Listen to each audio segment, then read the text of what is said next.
Compte tenu de la situation politique intérieure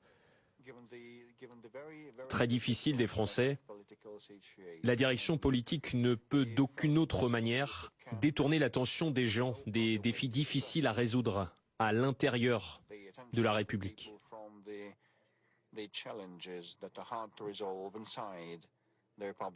Ils veulent déplacer l'attention vers la frontière et inciter différents pays comme la Russie et nous provoquent afin que nous agissions activement.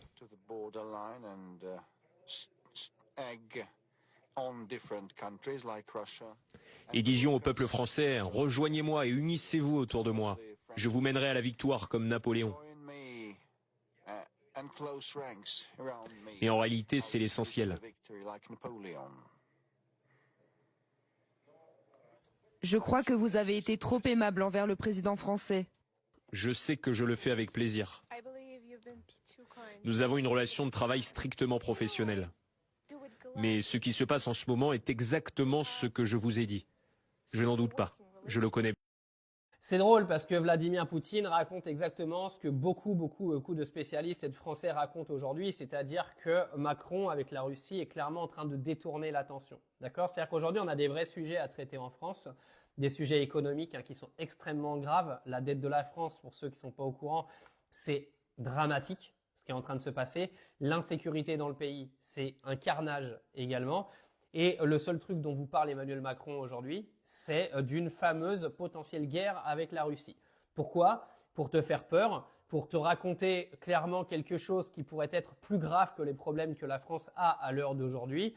Et pourquoi pas quelque chose qui pourrait lui permettre d'annuler les élections en 2027. Parce que je tiens quand même à rappeler qu'en cas d'entrée en guerre de la France avant les élections de 2027, il y a un potentiel report des élections qui pourrait être mis sur la table. Alors au niveau de la Constitution, c'est pas si simple, mais c'est quelque chose qui est complètement faisable.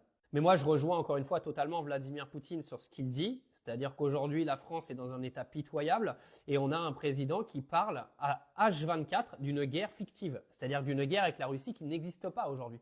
La Russie n'a jamais menacé les intérêts français et je le répète, la Russie ne menace en aucun cas les intérêts de l'Union européenne aujourd'hui. L'Ukraine ne fait pas partie de l'Union européenne, l'Ukraine ne fait pas partie de l'OTAN, l'Ukraine ne fera jamais partie de l'Union européenne ni de l'OTAN et c'est très bien comme ça. Et venir expliquer aujourd'hui à tout le monde que Vladimir Poutine est en train de vous menacer tous les jours en vous inventant des histoires de pétroliers à la con qui traînent dans les côtes, dont le capitaine est chinois au passage, qui est quand même à mourir de rire. Tout est fait pour détourner ton attention des vrais problèmes, c'est-à-dire les vrais problèmes que tu as au quotidien pour t'acheter à bouffer, pour payer ton loyer, pour en gros te permettre de vivre. Donc vous pourrez raconter ce que vous voulez. Aujourd'hui, Vladimir Poutine est clairement lucide sur le monde qui nous entoure et surtout sur les chefs d'État qui nous gouvernent.